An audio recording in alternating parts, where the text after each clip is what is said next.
మరో breaking news చూస్తున్నాం. అమెరికాలో మరోసారి కాల్పులు కలకలం రేపాయి.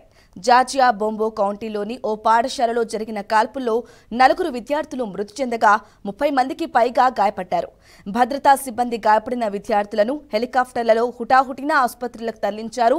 పాఠశాలను తమ అదుపులోకి తీసుకుని విద్యార్థులను సురక్షిత ప్రాంతాలకు తరలించారు. అనుమానితుడిని అదుపులోకి తీసుకుని విచారిస్తున్నారు. బోరో కౌంటీలో లాక్డౌన్ ప్రకటించి జార్జియాలోని అన్ని పాఠశాలలకు జాగ్రత్తగా ఉండాలని హెచ్చరించారు.